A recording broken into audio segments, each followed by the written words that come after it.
Good evening everyone. Good evening, कैसे हैं आप सब लोग?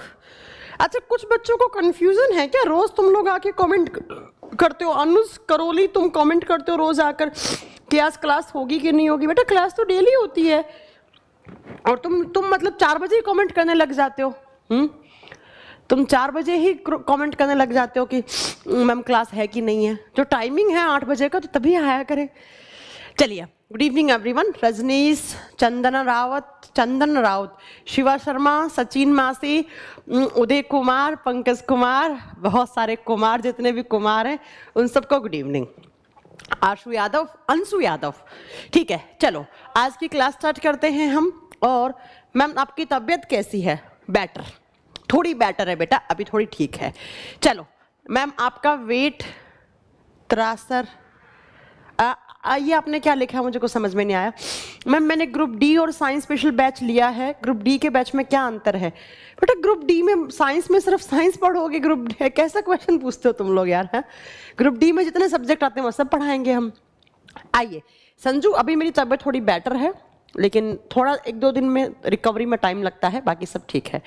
आइए तो आज की क्लास स्टार्ट करते हैं। क्लास स्टार्ट करने के लिए हमने लास्ट क्लास में क्या स्टार्ट कर रखा था? Nervous system. हम क्या पढ़ रहे थे? नर्वस सिस्टम, जिसको हम तंत्रिका तंत्र बोलते हैं। तंत्रिका तंत्र, नर्वस सिस्टम पढ़ रहे थे। और मैंने कहा था हमें नर्वस सिस्टम में 3 चीजों के बारे में डिटेल में स्टडी करनी है, ठीक है? कौन कौन से, है ना? कौन कौन से? तो नंबर 1 पे मैंने कहा था हम ब्रेन पढ़ेंगे। ब्रेन के जितने भी सारे क्वेश्चंस आते हैं कॉम्पिटिटिव एग्जाम में, सारे क्लियर करेंगे। उसके बाद दूसरा मैंने कहा था, उसके बाद हम पढ़ेंगे न्यूरॉन की स्ट्रक्चर ऑफ न्यूरॉन, न्यूरॉन की संरचना, कि न्यूरॉन के कौन कौन से पार्ट होते हैं। जैसे आपने बहुत सारे नाम सुना होगा, एक्सोन, डेंड्राइट, ऐसे कुछ नाम आते हैं। मैम बिहार पुलिस कवर हो जाएगा ना? बिहार पुलिस, बिहार पीसीएस, आप कुछ भी दो, दोनों कवर हो जाएंगे आपके। मैम ग्रुप डी के एग्जाम तक सिलेबस हो जाएगा। ग्रुप डी अप्रैल लास्ट में स्टार्ट होगा, आपका सिलेबस उससे बहुत पहले हो जाएगा। चलिए, उसके बाद हम पढ़ेंगे कुछ बातें स्पाइनल कॉर्ड के बारे में। ज्यादा नहीं पढ़नी है स्पाइनल कॉर्ड के बारे में, बस 3 से 4 बात आपको याद रखनी है, ठीक है? तो नर्वस सिस्टम में हमें किस किस के बारे में पढ़ना था, तो जरा ध्यान से सुनिएगा। बैराम चंद्रवंशी कह रहे हैं आई एम न्यू स्टूडेंट। अगर आप नए हैं तो प्लीज आप प्रीवियस क्लासेस पूरी देखिए, उसके बाद आप यहाँ पर आए। मैम MPSI, बेटा SI PCS कोई भी आप एग्जाम दो, सबके लिए साइंस कॉमन होता है, बस लेवल थोड़ा सा इंक्रीज डिक्रीज होता रहता है। मैम आ जाओ, सोनू कह रहे हैं। मैम को तो आए हुए 5 मिनट हो गए हैं, आप आ जाइए सोनू जी क्लास में। आइए, तो हम पढ़ रहे थे ब्रेन के बारे में, ब्रेन पढ़ेंगे। फिर कल तो संडे है, परसों मंडे को हम क्या पढ़ने वाले हैं? न्यूरॉन की स्ट्रक्चर के बारे में। आज हम कोशिश करेंगे ब्रेन को कंप्लीट करने का, और नहीं हो पाएगा तो नेक्स्ट क्लास में, क्योंकि बस मैं 40 से 50 मिनट की क्लास लेने वाली हूँ सिर्फ। तो जल्दी से यहाँ पर आइए। हाँ, CNS PNS के बारे में बताएंगे क्या होता है। बेटा हम नर्वस सिस्टम को 3 पार्ट में डिवाइड करते हैं, CNS PNS ANS। बताएंगे, अभी रुक जाइए, थोड़ा सा वेट कीजिए, सब पढ़ाएंगे। आप लोग हमसे आगे ना चले करें, है ना? चलिए, तो हम ब्रेन के बारे में पढ़ रहे थे। बच्चों जल्दी से बताओ, कल हमने बताया था कि ब्रेन को हम कितने पार्ट में डिवाइड करते हैं? 3 पार्ट्स में। जल्दी से तीनों के नाम नोट कर दूं, क्योंकि आज मैं थोड़ा सा आपको ब्रेन का डायग्राम बनाकर पढ़ाने वाली हूं यहाँ पर। तो हमने कहा था मैम हमारा ब्रेन, हमारा मस्तिष्क 3 भागों में बंटा हुआ है। सबसे आगे वाले को बोलते हैं फोर ब्रेन, अग्र मस्तिष्क। अग्र आगे वाला ब्रेन, आगे वाला मस्तिष्क, अग्र मस्तिष्क, फोर ब्रेन। फिर जो बीच में होता है उसे हम बोलते हैं mid brain, and mid brain is the smallest part of our brain, मध्य मस्तिष्क। और जो पीछे होता है उसे हम क्या बोलते हैं? फोर ब्रेन बोलते हैं, पश्च मस्तिष्क। उसके बाद मैंने कहा था कि हिंड ब्रेन, फोर ब्रेन नहीं, ऐसे करेंगे आप, हिंड ब्रेन, पश्च मस्तिष्क, हिंड ब्रेन जो पीछे वाला है। अब मैंने उसके बाद आपको बताया अगेन कि हम इनको सब पार्ट्स में डिवाइड करते हैं, and fore brain is divided into further 3 parts. कौन कौन सा? नंबर 1 पे थैलेमस, नंबर 2 पे हाइपोथैलेमस, सेम नाम हिंदी में है, हाइपोथैलेमस। एंड नंबर 3 पे सेरेब्रम, एंड सेरेब्रम को हम क्या बोलते हैं? प्रमस्तिष्क। अब बात करते हैं हिंड ब्रेन के। अगेन 3 पार्ट थे, कौन कौन सा? पॉन्स वेरोलाई। दूसरा आता है यहाँ पर मेडुला ऑब्लंगेटा, एंड 3 नंबर पे आता है सेरेबेलम। एंड सेरेबेलम हिंदी में क्या लिखोगे, अनुमस्तिष्क। अब आपको इन सब के फंक्शंस नोट करने हैं और एक आपको डायग्राम बनाना है मेरे साथ, ठीक है। चलिए देखो, सबसे पहले एक डायग्राम बनाइएगा जहां से एग्जाम में 2 से 4 क्वेश्चन बनते हैं। क्या, तो यहां पर मेरे साथ आप अपने पेन और कॉपी लेकर बैठे होंगे मेरी क्लास में, अगर नहीं बैठे तो प्लीज बैठिए। देखो, कल की क्लास में मैंने बताया कि ये क्रेनियम होता है, इसके अंदर क्या होता है, इसके अंदर आपकी मेनिंजिस। जैसे ही आप इस क्रेनियम को तोड़ोगे, क्रेनियम का मतलब क्या है, ये हार्ड सी कवरिंग, ये कठोर सा आवरण जो हमारे ब्रेन के चारों तरफ लगा हुआ होता है, ठीक है। अब इसके अंदर जब ये क्रेनियम है, मैंने कल की क्लास में बताया था 8 बोन्स का बना हुआ होता है, 8 हड्डियों का बना हुआ होता है, और इस क्रेनियम के अंदर मेनिंजिस नाम की एक कवरिंग रहती है जो हमारे ब्रेन को प्रोटेक्शन देती है, जो हमारे ब्रेन को सुरक्षा प्रदान करती है। और वो मेनिंजिस 3 लेयर का बना हुआ होता है, ड्यूरामेटर, आर्केनोइड, पायामीटर, 3 पढ़ाया था मैंने। अब इसके अंदर आपका क्या है, ब्रेन, उस मेम्ब्रेन के अंदर क्या आपका ब्रेन। अब बेटा ये आपका पूरा ब्रेन है, और ये जो पीछे की तरफ है ये आपका, इसको कहा जाता है स्पाइनल कॉर्ड। ये आपका स्पाइनल कॉर्ड निकलता है आपके ब्रेन से पीछे की तरफ, एक जो मोटी सी नस जाती है उसे आप स्पाइनल कॉर्ड, उसे आप मेरुरज्जु बोलते हैं। अब मैं आपको क्या बताना चाह रही हूं, ये पीछे वाला पार्ट, यहां से यहां पर आपका पूरा का पूरा एक ब्रेन की स्टेम बनती है, ब्रेन की पूंछ बनती है। वो कैसे बनती है, वो एग्जाम में क्वेश्चन पूछा जाता है कि ब्रेन की स्टेम कौन कौन सा ब्रेन का पार्ट बनाता है। देखो, कुछ यहां वाला पार्ट, देखो यहां वाला, ऐसे वाला, ऐसे ऐसे वाला पार्ट यहां पर होता है आपका सबसे पीछे की साइड जो ब्रेन है, उसको हम यहां पर बनाओगे आप ऐसे। देखो, आपके ब्रेन के पार्ट्स के बारे में बता रही हूं मैं यहां पर, अगर कोई कंफ्यूज हो रहा हो तो सबको समझ में आएगा, बस 5 मिनट रुकिएगा। ये जो ब्रेन है इसको बोलते हैं हम मेडुला ओब्लंगाटा। ब्रेन बोलो या ब्रेन का पार्ट, एक ही बात है, मेडुला ओब्लंगाटा, मेडुला ओब्लंगाटा। और इसी MO के ऊपर की साइड, इसके जस्ट ऊपर की साइड जो ब्रेन होता है उसे हम बोलते हैं पोन्स वैरोलाई, पोन्स वैरोलाई। इसके ऊपर यहां पर कौन सा ब्रेन होता है, पोन्स वैरोलाई, पोन्स वैरोलाई। कल बताया था मैंने, ये रहा आपका पोन्स वैरोलाई, वैरोलाई, ये पोन्स वैरोलाई। और इस पोन्स वैरोलाई के जस्ट ऊपर की साइड, जस्ट ऊपर की साइड आपके यहां पर कौन सा ब्रेन होता है, तो यहां पर होता है आपका ऐसे करके, ऐसे, ये आपका मिड ब्रेन है, ये आपका मिड ब्रेन है। मिड ब्रेन जिसको बोलते हैं आप मध्य मस्तिष्क, ये मिड ब्रेन। अब मैंने क्या बोला, ये मिड ब्रेन, ये वाला हिस्सा, और दूसरा ये पोन्स वैरोलाई वाला, और तीसरा मेडुला ओब्लंगाटा। ये तीनों जब मिलते हैं तो ये बनाते हैं ब्रेन स्टेम, ब्रेन स्टेम, या कभी कभी इसको ब्रेन की पूंछ या ब्रेन का टेल कहा जाता है, ब्रेन टेल, या आप बताओगे ब्रेन की स्टेम। इसका स्पेलिंग सही करना, ब्रेन स्टेम, STEM, और हिंदी में इसको बोलेंगे मस्तिष्क की पूंछ, मस्तिष्क की पूंछ। ये तीनों मिलकर आपके ब्रेन की ऐसे पीछे की साइड, ऐसे यहां से आपका क्या निकलता है, आपका ब्रेन का स्टेम। अब इस स्टेम के अंदर, इनके बीचों बीच ऐसे एक मोटी सी नस जाती है बेटा, और यही नस आगे चलकर आपकी बैकबोन बनाती है, रीढ़ की हड्डी बनाती है। और इस मोटी सी जो हरी हरी मैंने बनाया है, ये हरा हरा पाइप सा बनाया है, ऐसे आपके इन तीनों के बीचों बीच से एक मोटी सी नस निकलती है जिसे हम क्या बोलते हैं, स्पाइनल कॉर्ड, जिसे हम क्या बोलते हैं, ये ग्रीन कलर से मैंने बनाया है स्पाइनल कॉर्ड, और हिंदी में इसे कहा जाता है मेरुरज्जु, मेरुरज्जु। और फिर यहां से आपके नीचे की तरफ बैकबोन स्टार्ट हो जाती है। यहां से देखो, ये ब्रेन है, ये आपका फोर ब्रेन है, कुछ यहां से ये मिड ब्रेन वाला पार्ट हो गया, जस्ट ये मिड ब्रेन वाला, इसके जस्ट नीचे की साइड ये पोन्स वैरोलाई हो गया, फिर मेडुला, और फिर यहां से इनके बीचों बीच एक मोटी नस निकलती है जिसे स्पाइनल कॉर्ड, जो आगे चलकर रीढ़ की हड्डी बनाती है। ठीक है, अब सुनो ध्यान से, मैं अगला पॉइंट क्या बताने वाली हूँ। थोड़ा सा स्पोन्स वैरोलाई को यहां से, इसका नाम जो है, क्योंकि मुझे यहां पर एक डायग्राम बनाना है तो इस पोन्स वैरोलाई को ऐसे लिख दीजिए नीचे की साइड कि ये पोन्स वैरोलाई है, पोन्स वैरोलाई है। अब इधर की साइड यहां पर आपका छोटा दिमाग लगा हुआ होता है, ये रहा ऐसे ऐसे छोटा दिमाग। और छोटे दिमाग का नाम क्या होता है? कल की क्लास में अगर आपको याद हो तो मैंने याद करवाया था कि छोटा दिमाग, लिटिल ब्रेन, हम किसको बोलते हैं? सेरेबेलम को बोलते हैं, अनुमस्तिष्क को बोलते हैं। अब बच्चों मेरी बात, नेक्स्ट पॉइंट, अब जो मैं बहुत बात बोलने वाली हूं ना, वो प्लीज करके ध्यान से सुनिएगा। मैं क्या बताने जा रही हूँ आपको, बहुत अजीब सा है। आपको लग रहा होगा कि मैम ब्रेन का ऐसा कोई डायग्राम होता है क्या? ऐसा ही होता है, जब आप ब्रेन का एनाटॉमी करोगे तो ऐसा ही दिखेगा। देखो, मिड ब्रेन कल पढ़ाया था, मिड ब्रेन का कोई पार्ट नहीं होता, मिड ब्रेन का कोई भी भाग नहीं होता, नहीं होता मैम। सेरेबेलम, पोन्स वैरोलाई, मेडुला ऑब्लोंगाटा, ये तीनों किस ब्रेन का पार्ट है? ये तीनों हिंड ब्रेन का पार्ट होता है। लेकिन सेरेबेलम जो है वो ब्रेन का स्टेम नहीं बनाता है। एग्जाम में क्वेश्चन आता है कि हमारे दिमाग की पूंछ या ब्रेन का जो स्टेम है वो आप बताएंगे वो कौन कौन से ब्रेन के पार्ट से मिलकर बनी हुई होती है।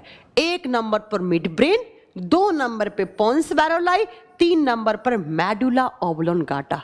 शॉर्ट फॉर्म में यहां लिख दूं, पहला लिख दूं मिड ब्रेन, दूसरा लिख दूं कौन सा? पोन्स वैरोलाई, तीसरा कौन सा लिख दूं? Medulla oblongata. जब ये तीनों जुड़ते हैं तो इन तीनों को एक साथ बोला जाता है ब्रेन की पूंछ, मस्तिष्क की पूंछ या ब्रेन का स्टेम। और इन्हीं के बीचों बीच से जो मोटी नस जाती है पीछे की तरफ, उसे हम स्पाइनल कोड बोलते हैं। और यहां आपका छोटा दिमाग लगा हुआ होता है।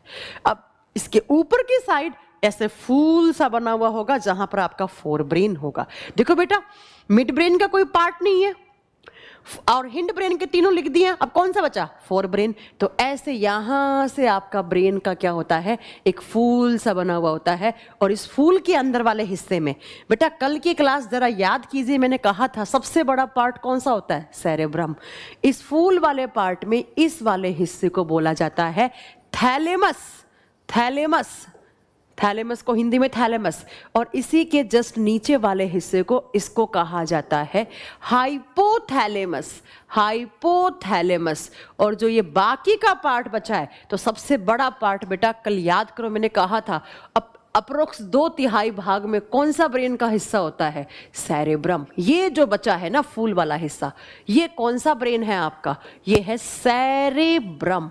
ये है सेरेब्रम, जिसे हिंदी में क्या बोलते हैं हम? प्रमस्तिष्क। इसको हायर माइंड बोलते हैं। यही आपको intelligence, will power, wisdom power सब यही देता है।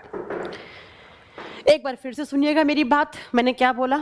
मैंने बोला कि ब्रेन का stem medulla oblongata, mid brain और पोन्स वैरोलाई तीनों जुड़कर ब्रेन का स्टेम बनाते हैं। हो गया, ठीक है। उसके बाद इधर की साइड राइट में यहां पर लगा हुआ होता है आपका छोटा दिमाग, और छोटा दिमाग का नाम क्या है? सेरेबेलम। तो बेटा मिड ब्रेन नीचे की साइड रह गया और आपका हिंड ब्रेन हो गया। ये ऊपर वाला, ये जो पूरा हिस्सा है ना बेटा, ये सारा सेरेब्रम है आपका, मतलब ये वाला सेरेब्रम है। और थैलेमस, यहां से कोई थैलेमस, इसके नीचे की साइड हाइपोथैलेमस, ये वाला हिस्सा।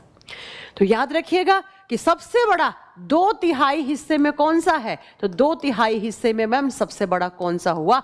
Cerebrum is the largest part of our brain and cerebellum, इसको तो छोटा दिमाग बोलते हैं, तो नाम भी छोटा है तो छोटा ही है। तो ये तीनों जब मिलते हैं, थैलेमस, हाइपोथैलेमस, सेरेब्रम जब मिलते हैं, तो बेटा आपका फोर ब्रेन बनता है। और ये बता चुकी हूं कि जब पोन्स वैरोलाई, सेरेबेलम, मेडुला ऑब्लोंगाटा जुड़ते हैं तो हिंड ब्रेन बनता है और मिड ब्रेन का कोई पार्ट ही नहीं होता। तो ऐसे आपका ब्रेन जो है वो, ऐसा आपका ब्रेन जो है वो अलग अलग पार्ट में डिवाइडेड रहता है। समझ में आ गई होगी? ये फूल सा पार्ट है सेरेब्रम है, और ये यहां से कुछ थैलेमस, इसके नीचे हाइपोथैलेमस, फिर यहां पर मिड ब्रेन होता है, यहां पर मिड ब्रेन होता है, और मिड ब्रेन के जस्ट नीचे की साइड पोन्स वैरोलाई, फिर यहां से कुछ मेडुला ऑब्लोंगाटा, और यहां आपका छोटा दिमाग, और पीछे आपकी मोटी नस स्पाइनल कॉर्ड। स्पाइनल कॉर्ड, ठीक है? हो गया? ये आपके सारे ब्रेन के हिस्से हैं, ब्रेन के सब पार्ट्स हैं। अब आपको एक एक करके इन सबके फंक्शंस नोट करने हैं जो एग्जाम में क्वेश्चन आता है, ठीक है। मैम ब्रेन ट्यूमर कैसा होता है? अरमान अर्जित, जब हम ब्रेन की बीमारियां पढ़ाएंगे तो ब्रेन ट्यूमर के बारे में बात करेंगे, रुकिए, ठीक है। चलिए, तो अब हमें जैसे पॉन्स क्या काम करेगा, मेडुला ऑब्लोंगाटा क्या काम करेगा, सेरिबैलम क्या काम करेगा, मिड ब्रेन क्या काम करता है, थैलेमस क्या काम करता है, हाइपोथैलेमस क्या काम करता है, एंड सेरेब्रम क्या काम करता है, इन सब का मैम पहले आपने डायग्राम दूसरा बनवाया था। मैम कौन सा दूसरा, कैसा दूसरा डायग्राम बनवाया मैंने? सुमित जरा बताइएगा कैसा डायग्राम, इसके अलावा कोई डायग्राम बनवाया ही नहीं होगा मैंने, ऐसा हो ही नहीं सकता कि मैंने कोई डायग्राम दूसरा बनवाया हो। बेटा आप डायग्राम उसकी तो बात नहीं कर रहे होंगे जिस डायग्राम में मैंने आपको लोब डिवाइड की होंगी वो सेरेब्रम का डायग्राम है सुमित। एक डायग्राम और है सेरेब्रम का, तो कहीं आपने उसकी बात तो नहीं कर रहे हैं? हाँ चलो आइए अब बात करते हैं एक एक करके इनके फंक्शंस की, कि कौन सा ब्रेन है उसका पार्ट क्या फंक्शन करता है। तो हम उल्टा चलेंगे, सेरेबेलम से स्टार्ट करेंगे, ठीक है। हम सेरेबेलम से, मैम थैलेमस ऊपर था, कहाँ इसकी बात कर रहे हैं, इस थैलेमस की? बेटा ये वाला जो हिस्सा है पिछली क्लास में ऐसा बना दिया होगा मैंने कि थैलेमस ऐसे यहाँ पर कुछ समवेयर यहाँ बना दिया होगा, तो एग्जैक्ट तो लोकेशन आप नहीं बता सकते ना कि कहां पर है। थैलेमस एंड हाइपोथैलेमस आपस में जुड़े हुए होते हैं, ठीक है, आपस में जुड़े हुए होते हैं क्योंकि दोनों फोरब्रेन का हिस्सा है, दोनों फोरब्रेन का हिस्सा है। आप सेरेब्रम वाले डायग्राम की तो बात नहीं कर रहे हैं। चलो अब बात करते हैं एक एक इनके, अब बात करते हैं इनके फंक्शंस की। जब हम फंक्शंस की बात करेंगे तो सबसे पहले लिखेंगे हम फंक्शंस ऑफ सेरिबैलम, सेरिबैलम के कार्य। और सेरिबैलम कौन सा होता है? पीछे वाला, और पीछे वाले को हम क्या बोलते हैं? अनुमस्तिष्क, अनुमस्तिष्क के कार्य, अनुमस्तिष्क के कार्य। अब सबसे पहली बात, मैं बहुत दिनों के बाद क्लास देख रहा हूं, कोई बात नहीं, अरे पीयूष ग्रंथि पे भी बात करेंगे हम, सतीश आगे आएंगे, ठीक है। चलिए सुनिए, जब हम सेरेबैलम की बात करते हैं तो सबसे पहला इसके दो नाम होते हैं, एक तो बोलते हैं हम इसे लिटिल ब्रेन और हिंदी में इसे कहा जाता है छोटा दिमाग। अब छोटा दिमाग क्यों बोला हमने इसे? क्योंकि छोटा है भाई सब में, इसलिए। दूसरा इसका नाम होता है tree of life, tree of life, जीवन का पेड़, जीवन का पेड़। अभी समझाएंगे इस लाइन का मीनिंग क्या है। जीवन का पेड़, जीवन का पेड़, ठीक है। अब सुनिए नेक्स्ट, मैम न्यू स्टूडेंट हूं, तो न्यू है तो आप पहले क्लास देख लीजिए सारी। आपसे एग्जाम में क्वेश्चन पूछे कि लिटिल ब्रेन किसको बोलते हैं, आप क्या बताओगे? सेरेबैलम को ही, क्योंकि सबसे छोटा है। जितने भी मैंने 6 पार्ट्स बनाए हैं, thalamus, hypothalamus, cerebrum, medulla oblongata, pons varolii and cerebellum, इनमें सबसे छोटा यही होता है। इस लाइन का मीनिंग आपको अभी समझ में आएगा, इसे जीवन का पेड़, ट्री ऑफ लाइफ क्यों बोलते हैं। उससे पहले आपको 3-4 बातें याद रखनी है कि ये क्या काम करता है। तो सुनिए, सबसे पहला इस सेरेबैलम का काम क्या होता है? बॉडी बैलेंसिंग का, आपके शरीर का संतुलन बना के रखने का कार्य करता है। ये शरीर का संतुलन, बॉडी बैलेंसिंग का काम करता है, शरीर का संतुलन। आप सभी अभी बैठे होंगे अपने घर में, रजाई में बैठ के मेरी क्लास देख रहे होंगे। मैं एकदम सीधी खड़ी हूं, ना आप नीचे गिर रहे हैं ना मैं नीचे गिर रही हूं, क्योंकि मेरे बॉडी का बैलेंस बना हुआ है। और इस बॉडी के बैलेंसिंग करने में कौन से ब्रेन का हाथ है? तो आप बताओगे सेरेबैलम। सेरेबैलम का पहला काम होता है हमारे शरीर का संतुलन बना के रखना, प्रॉपर जो बॉडी का पोस्चर बना हुआ है उसको बैलेंस करना। अगर आप सो रहे हैं तो सोने वाला, अगर आप बैठे हैं तो पोस्चर, तो उस बैठने वाले पोस्चर को, मैं खड़ी हूं तो मेरे खड़े होने वाले पोस्चर को बैलेंस करने का काम करता है सेरेबैलम। तो कभी कभी यहां पर बॉडी बैलेंसिंग की जगह बॉडी पोस्चर लिखा हुआ है, तो भी आपका आंसर क्या होगा, आंसर चेंज नहीं होगा, cerebellum is the right answer. दूसरा काम क्या होता है इसका, दूसरा काम होता है स्पीकिंग पावर को कंट्रोल करना, स्पीकिंग पावर को कंट्रोल करना। अब स्पीकिंग पावर के कंट्रोल का मतलब क्या है, कब किससे क्या बात करनी है, किस लैंग्वेज में बात करनी है। जैसे अभी मैं नेक्स्ट सेंटेंस आपको क्या बोलने वाली हूं, किस लैंग्वेज में बोलने वाली हूं और क्या सेंटेंस मुझे बोलना है, वो कौन डिसाइड कर रहा है, मेरा छोटा दिमाग, सेरेबेलम डिसाइड कर रहा है। ठीक है, नेक्स्ट इसके बाद तीसरा काम क्या करता है, तीसरा काम करता है ये मसल्स कॉन्ट्रैक्शन का काम करवाता है, muscles contraction and relaxation. Muscles का मतलब क्या हो गया, मांसपेशी, मांसपेशियां। और मांसपेशियों में बेटा, मांसपेशियां जब भी देखोगे, हमारा शरीर मांस का टुकड़ा है ऐसे बोल लो आप, है ना। और मसल्स के अंदर होता है मूवमेंट का प्रोसेस। जितनी भी मेरी मसल्स हैं, ये मसल्स मेरे बॉडी के अंदर जितने बॉडी पोस्चर बनते हैं या जितने भी मूवमेंट होते हैं, वो सब मूवमेंट किसकी हेल्प से होते हैं, मसल्स की। हड्डियां कभी मूव नहीं करती हैं, याद रखिएगा। बोन्स का काम मूवमेंट का नहीं होता है, मूवमेंट करवाती हैं मसल्स, मांसपेशियां। मांसपेशियां मूवमेंट कैसे करती हैं, एक बार वो कॉन्ट्रैक्ट होती हैं, एक बार रिलैक्स होती हैं, और कॉन्ट्रैक्शन एंड रिलैक्सेशन से ही मूवमेंट होता है। तो मांस किस मसल में कितना कॉन्ट्रैक्शन करवाना है, कब उसको रिलैक्स करवाना है, मतलब अगर मैं एक लाइन में बोलूं तो बॉडी के मूवमेंट बनना, मतलब जितना भी हमारे शरीर में मूवमेंट है, मैंने इस हाथ को ऐसे मूव किया, इसी डायरेक्शन में क्यों करा, फिर मैं वापस लाई, तो ये सब कौन डिसाइड कर रहा है, मेरा छोटा दिमाग। कहीं पर भी कोई भी मसल हो, कहीं पर भी कोई भी मसल हो, उस मसल को मूव करवाना, उस मसल के अंदर मूवमेंट करवाना किसका काम होता है, छोटे दिमाग का। तो बेसिकली आपका जो सेरेबेलम है उसके तीन मेन फंक्शन है, एक तो बॉडी का पोस्चर बनाना या बॉडी बैलेंसिंग का काम करता है, दूसरा स्पीकिंग पावर को कंट्रोल करता है, कब किससे क्या बोलना है, किस लैंग्वेज में बोलना है, कितना बोलना है, किस भाषा का प्रयोग करना है। ठीक है, तीसरा मसल्स कॉन्ट्रैक्शन एंड रिलैक्सेशन का काम, मांसपेशियां संकुचन या मांसपेशियों में हलचल, संकुचन और शिथिलन। संकुचन और शिथिलन का मतलब यहां पर है कि मांसपेशियों के अंदर कॉन्ट्रैक्शन एंड रिलैक्सेशन प्रोसेस के थ्रू ही मांसपेशियां मूव कर पाती हैं। तो किस मसल को किस डायरेक्शन में कितना मूव करवाना है, ये कौन डिसाइड करेगा, आपका छोटा दिमाग।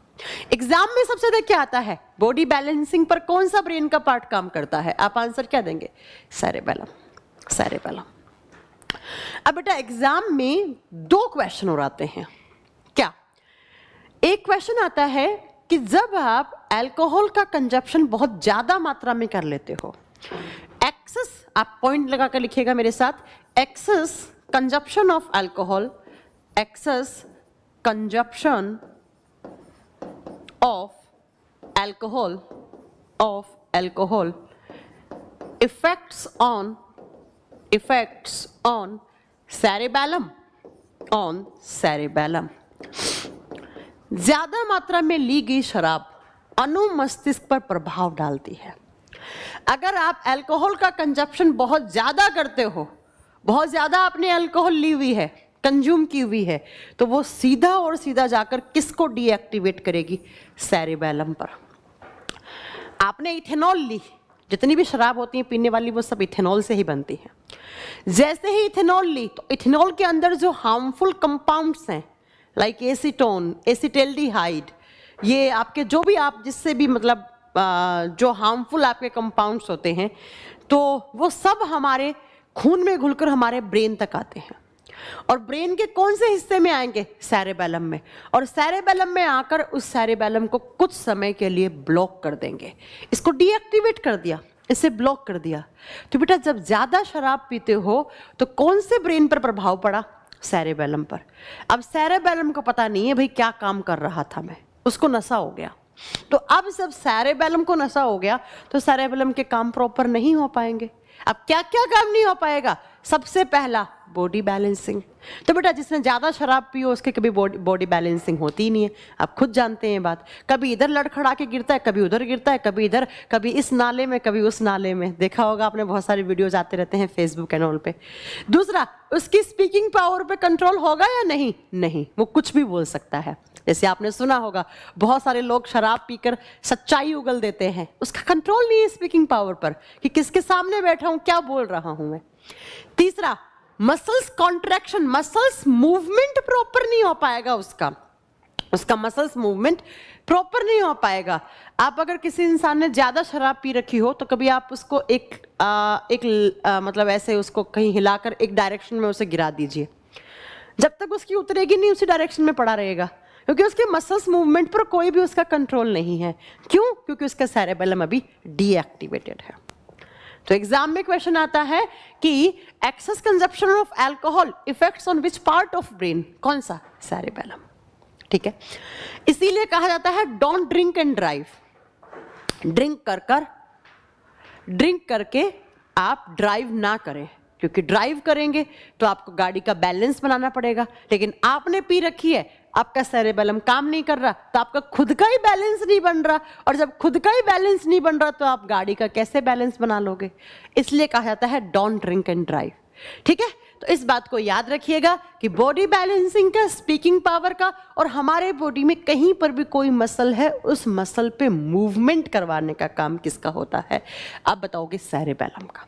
अब मैंने सेरेबेलम को एक नाम दिया ट्री ऑफ लाइफ, जीवन का पेड़। अगर सेरेबेलम है तो एकदम, मतलब है का मतलब क्या है, तो सब में है, लेकिन वो अगर एक्टिव है तो एक पेड़ की तरह आप सीधे खड़े हो, क्योंकि आपके बॉडी का बैलेंस बना हुआ है। लेकिन अगर सेरेबेलम को काट दिया जाए और पेड़ को काट दिया जाए तो पेड़ क्या होता है? नीचे गिर जाएगा, आप भी क्या हो जाओगे? नीचे गिर जाओगे। अब बेटा आपने एक सेंटेंस सुना होगा कि छोटे दिमाग में चोट लगने से इंसान की डेथ हो जाती है, सुना होगा बहुत सारे लोगों ने। बिल्कुल सही बात है। छोटे दिमाग में अगर जैसे कोई इंसान ऐसे गिर गया पीठ के बल, उसके इस हिस्से में चोट लग गई, छोटा दिमाग चोट लग गई, छोटे दिमाग में ऑन द स्पॉट उस इंसान की डेथ हो जाती है। अच्छा, वो एक बॉलर की डेथ हुई थी ना, किसकी हुई थी मुझे नहीं पता, लेकिन एक बॉलर की यहाँ पर बॉल लग गई थी, छोटे दिमाग में चोट लगने से वो मर गया था। क्यों? ऐसा क्यों? बेटा एक प्रोसेस होती है, ध्यान से सुनिएगा, मैं यहाँ पर कुछ बताने जा रही हूँ आपको। एग्जाम में तो क्या पता कभी नहीं आए, लेकिन डेली लाइफ में आपके बहुत काम आने वाली है। मैंने एक पॉइंट लिखा यहाँ पर कि मसल्स कॉन्ट्रैक्शन, मांसपेशियों के अंदर जो कॉन्ट्रैक्शन एंड रिलैक्सेशन की प्रोसेस होती है वो कौन कंट्रोल करता है? सेरेबेलम। ऐसे बेटा आपका हार्ट है, आप में सब में हार्ट है। आपका हार्ट क्या करता है? ब्लड को पंप करता है, और ब्लड को पंप करके सारे के सारे ऑर्गन्स के बीच में क्या करता है? ट्रांसपोर्ट करता है। और जब हार्ट ब्लड को पंप करता है तो आपने देखा होगा आपका हार्ट लगातार ऐसे करता रहता है, ऐसे। एक बारी में अंदर की साइड जाती है हार्ट की मसल्स, दूसरी साइड में ऐसे ऐसे ऐसे ऐसे। जब अंदर की तरफ खींचती हैं तो आपके हार्ट से खून बाहर जाता है ऑर्गन्स के बीच में, और जब वो ऐसे होता है तो हार्ट के अंदर खून आता है। तो बेटा हार्ट के अंदर जो मसल्स हैं वो भी क्या हो रही हैं? कॉन्ट्रैक्ट एंड रिलैक्स हो रही हैं, कॉन्ट्रैक्ट एंड रिलैक्स हो रही हैं। कहने का मतलब इन मसल्स को भी कौन कंट्रोल कर रहा होगा?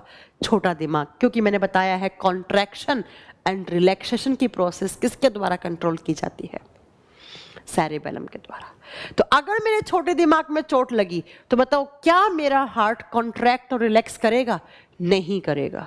तो बताइए जरा, क्या मेरा हार्ट ब्लड को पंप कर पाएगा? नहीं, मेरा हार्ट फेल हो जाएगा, मुझे हार्ट अटैक आ जाएगा, और मैं उसी टाइम मेरी ऑन द स्पॉट मेरी डेथ हो जाएगी। इसीलिए कहा जाता है छोटे दिमाग में चोट लगने से इंसान की उसी समय डेथ हो जाती है, मृत्यु हो जाती है।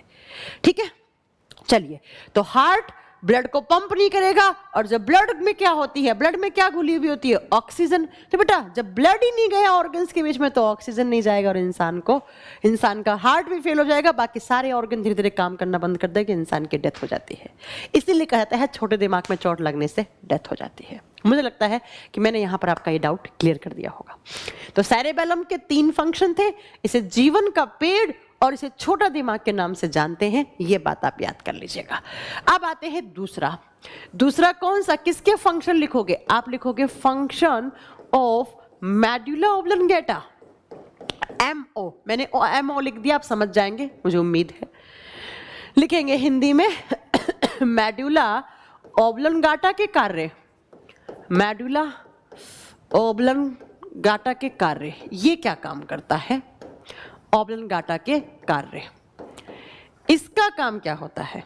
लिखेंगे जरा, it controls on involuntary reactions, it controls on involuntary actions या रिएक्शंस। मस्तिष्क के इस हिस्से का कार्य अनैच्छिक क्रियाओं पर नियंत्रण करना है, अनैच्छिक क्रियाओं पर नियंत्रण करना है, अनैच्छिक क्रियाओं पर नियंत्रण करना है। अब ये अनैच्छिक क्रियाएं क्या होती हैं बेटा? एक होती है वॉलेंट्री, एक होती है इनवॉलेंट्री। वॉलेंट्री का मतलब क्या होता है? अपनी इच्छा से, जिसे आप कंट्रोल कर पाओ।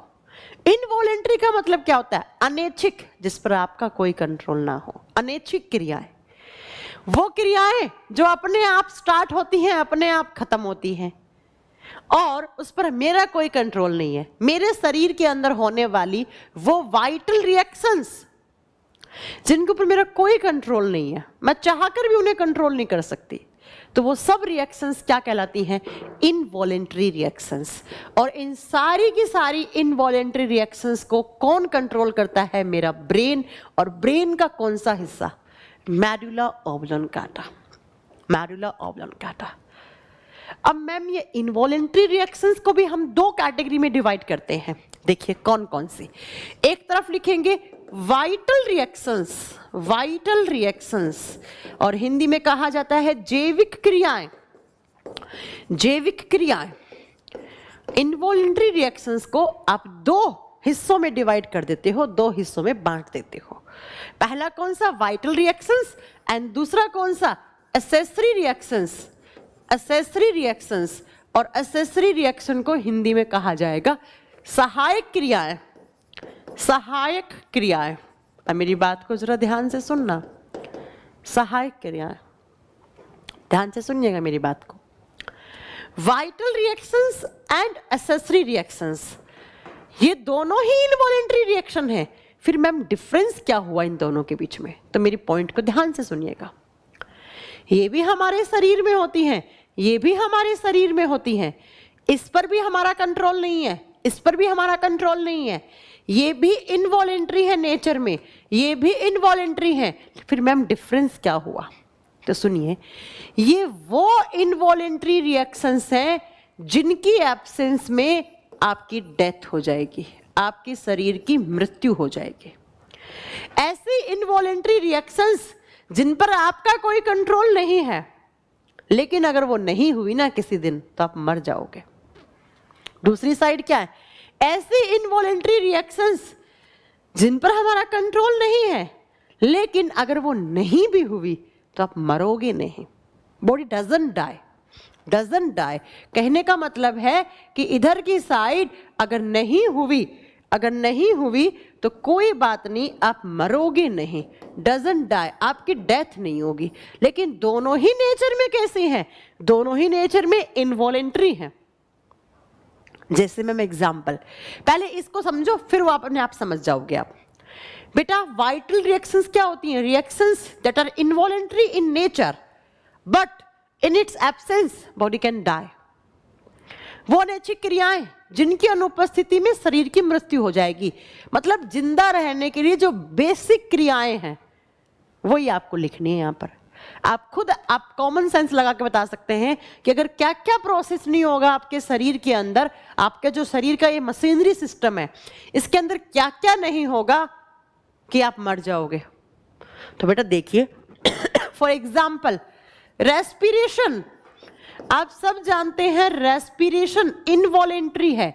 क्या आपका सांस लेने पर कंट्रोल है? नहीं मैम, किसी का भी नहीं है। लेकिन अगर सांस नहीं लिया तो ऑक्सीजन नहीं आएगा और आपके ऑर्गन्स के बीच में ऑक्सीजन का ट्रांसपोर्टेशन खत्म हो जाएगा, तो आपके शरीर में ग्लूकोज का टूटना बंद हो जाएगा। और ग्लूकोज के टूटने, अगर नहीं टूटा ग्लूकोज, तो बेटा आपके बॉडी में एनर्जी की कमी हो जाएगी और आप मर जाओगे। तो रेस्पिरेशन पे कोई कंट्रोल नहीं है, लेकिन रेस्पिरेशन के एब्सेंस में आप मर रहे हो, तो ये क्या है? वो वाइटल रिएक्शन है। नेक्स्ट डाइजेशन, डाइजेशन हिंदी में क्या बोलेंगे? पाचन। बेटा आपने जो खाना खाया ना, अगर उसको पचाया नहीं तो आपको एनर्जी नहीं मिली, और एनर्जी नहीं मिली तो वापस मर जाओगे। तो क्या डाइजेशन पे आपका कंट्रोल है? कभी ऐसा करते हो, अरे आज तो बस पचा लिया, अब 5 दिन बाद पचाऊंगा खाना, खाना डेली खाऊंगा लेकिन पचाऊंगा 5 दिन बाद। ऐसा कभी सोच भी सकते हो क्या आप? नहीं मैम। तीसरा example, blood circulation, blood circulation, blood circulation, रुधिर का परिसंचरण। बेटा आप इतनी बात तो जानते होंगे कि हमारे शरीर के अंदर ब्लड जो है वो सारा दिन घूमता रहता है, खून सर्कुलेट होता रहता है, क्योंकि खून के अंदर बहुत सारी ऐसी चीजें हैं जिनका सर्कुलेट होना बहुत जरूरी है। For example gases, oxygen, CO2, vitamins, hormones, ये सब हमारे खून के अंदर होते हैं। चौथा एग्जाम्पल, तो कभी ऐसा सोचा है आपने कि आज मैंने ब्लड को सर्कुलेट करवाया, अब 1 महीने बाद करवाऊंगा, और ब्लड रुक जा? ऐसा हो ही नहीं सकता, मर जाओगे आप। नेक्स्ट हार्ट बीट, हृदय की धड़कन, आपकी हार्ट बीट, हृदय की धड़कन। अगर आपका हार्ट बीट कर रहा है ना, इसका मतलब आपके हार्ट में के अंदर खून आ भी रहा है और खून जा भी रहा है। आपका हार्ट प्रॉपर काम कर रहा है, फंक्शनिंग है आपका हार्ट, लेकिन हार्ट बीट नहीं होगी तो मर जाओगे। मैम लाइव क्लास है? यस बेटा लाइव क्लास है, आप लेट आए हैं बबन यादव। नेक्स्ट है आपका यहां से respiration, digestion, blood circulation, heart beat, और इसके अलावा नेक्स्ट क्या हो सकता है? आपका blood pressure, blood pressure, blood pressure जिसको हिंदी में क्या बोलते हैं? रक्तचाप या रुधिर दाब। ब्लड के अंदर प्रेशर होना चाहिए, बीपी, ब्लड प्रेशर। और अगर ब्लड के अंदर प्रेशर नहीं है तो बेटा आपके हार्ट तक भी खून नहीं जाएगा, बिना प्रेशर के खून नहीं जाएगा, और आपके शरीर की डेथ हो सकती है। इसके अलावा नेक्स्ट मैम और एग्जाम्पल दो, चलो और बताते हैं, और बताते हैं इसका example. Saliva formation, saliva formation, लार का बनना। लार बनता है आपके माउथ में? हाँ जी मैम, सबके लार बनता है, लार का बनना। क्या कभी ऐसा होता है कि आपने कभी सोचा हो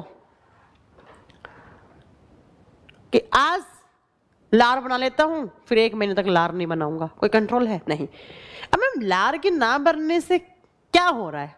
बेटा लार में एंजाइम होता है, और वो एंजाइम कार्बोहाइड्रेट का डाइजेशन करवाता है। एंड मैम पहले लिख चुकी है कि digestion is the vital reaction, है ना? नेक्स्ट लिखो इसके अलावा। अगला एक्सक्रीशन, और एक्सक्रीशन का मतलब क्या होता है? उत्सर्जन। बेटा ये तो पढ़ाई चुकी हूं, एक्सक्रीशन तो पहले ही। एक्सक्रीशन का मतलब क्या होता है? जो भी हमारे शरीर के अंदर मेटाबॉलिक वेस्ट बनता है उस सबको रिमूव करना क्या कहलाता है? एक्सक्रीशन। तो अगर मेरे शरीर में एक्सक्रीशन नहीं हुआ तो बेटा वेस्ट प्रोडक्ट भर जाएंगे अंदर ही अंदर, और धीरे धीरे धीरे ये वेस्ट प्रोडक्ट मेरे शरीर को नुकसान पहुंचाएंगे और मेरे ऑर्गन्स डैमेज करेंगे और मेरी डेथ हो जाएगी। तो excretion is the basic requirement for living organisms. तो ऐसी रिएक्शंस जिन पर मेरा कोई कंट्रोल नहीं है और जिनकी एब्सेंस में मैं मर सकती हूं, वो सब क्या कहलाती हैं? Vital reactions. और इन सबको कौन कंट्रोल करता है? MO। एग्जाम में क्वेश्चन आए, respiration, digestion, blood circulation, heart beat, blood pressure, saliva formation, excretion are controlled by which part of brain? Medulla oblongata. ठीक है, ये होगी वाइटल। अब दूसरी साइड आइए, एक्सेसरी रिएक्शन में क्या होता है? ऐसी इनवॉलेंट्री रिएक्शंस जो कभी हो कभी ना हो, और ना होंगी तो मरेंगे नहीं, लेकिन उस पर कंट्रोल नहीं हो पाएगा, इसीलिए इनको मैंने एक्सेसरी, सहायक क्रियाएं बोला। फॉर एग्जाम्पल स्नीजिंग, छींकना। बेटा छींकने पर कोई कंट्रोल है क्या? मैं कभी ऐसे सोचकर आप छींकते हो क्या कि चल छींक आ जा, और मैं कर दूं अच्छी और छींक आ गई? ऐसा होता है क्या? नहीं।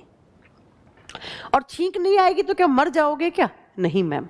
नेक्स्ट कोल्ड एंड कफ, जुखाम एंड खांसी, कोई कंट्रोल नहीं है, कोई इंसान नहीं चाहता कि उसे कोल्ड और कफ हो जाए, लेकिन फिर भी हो जाता है।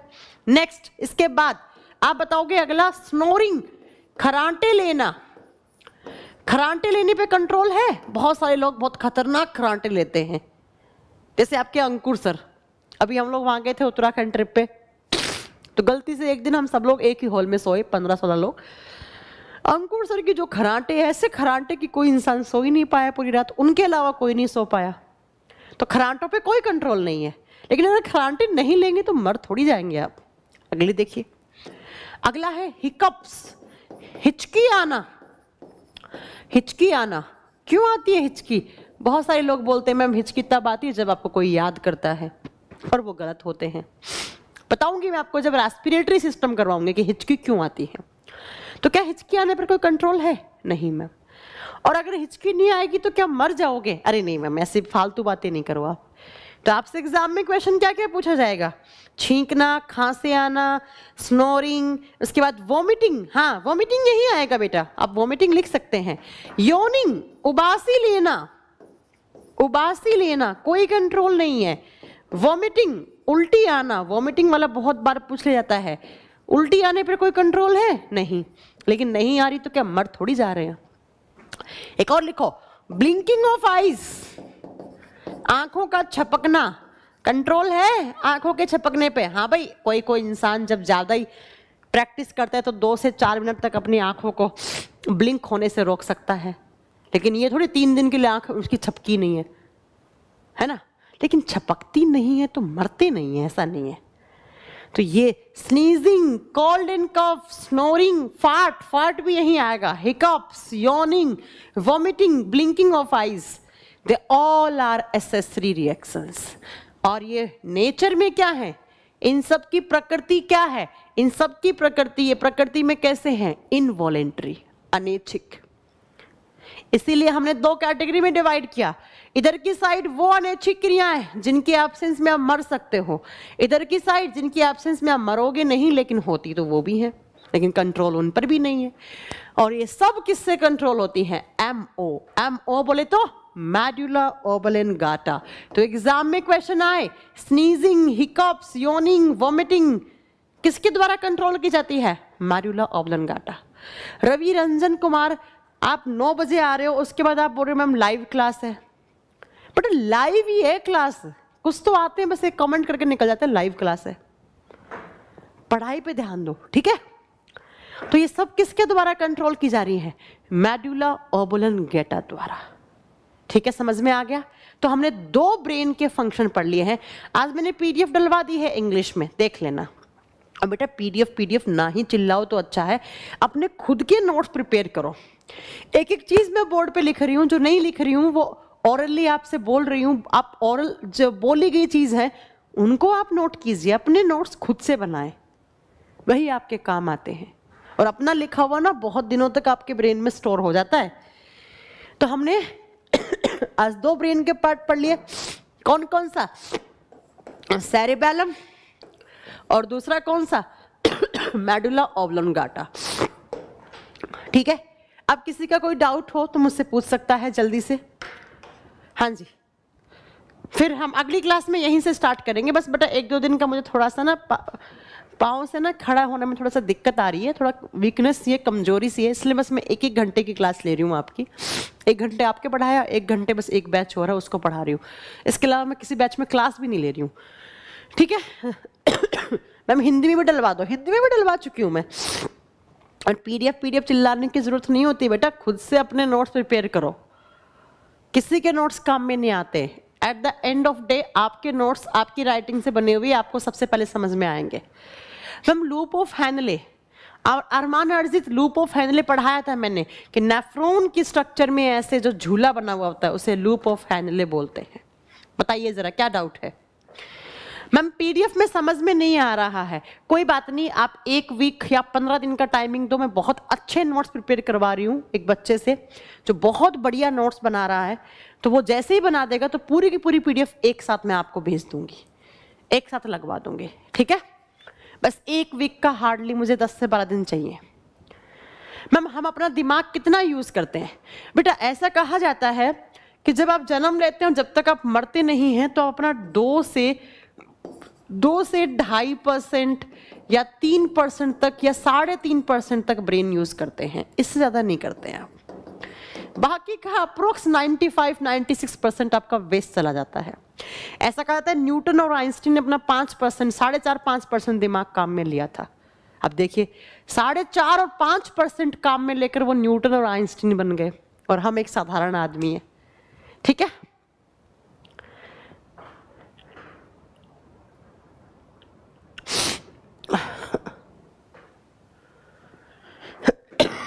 और कोई डाउट?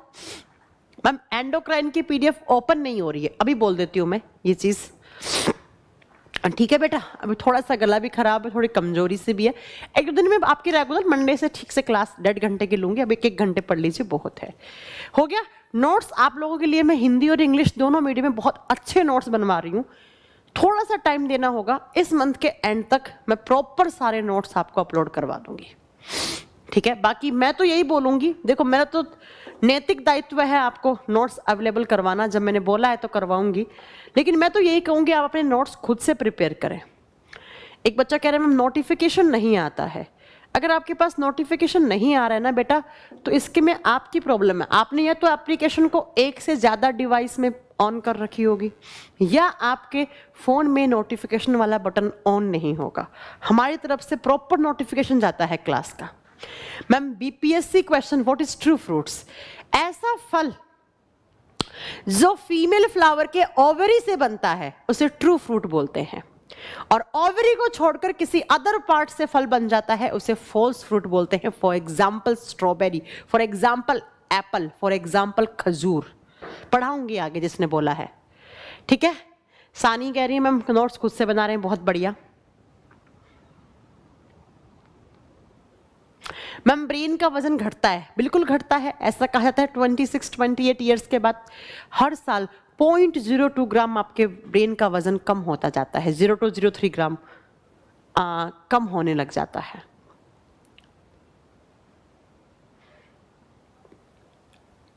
ठीक है बेटा, चलो तो आज की क्लास यहीं खत्म करते हैं। अगर क्वेश्चंस की प्रैक्टिस करनी है तो यूट्यूब पर मेरी क्लास है आज 9:30 बजे, आप आ जाइएगा अपना लेवल चेक करने के लिए, क्या आते हैं आपको, कितना आता है कितना नहीं। धीरज कह रहे हैं आप बहुत अच्छा पढ़ाती हो, थैंक यू वेरी मच धीरज, अगर आपको मैंने पढ़ाया हुआ अच्छा लगता है तो। ओके बाय बाय, कल मिलते हैं, कल तो नहीं, कल संडे, परसों मिलते हैं।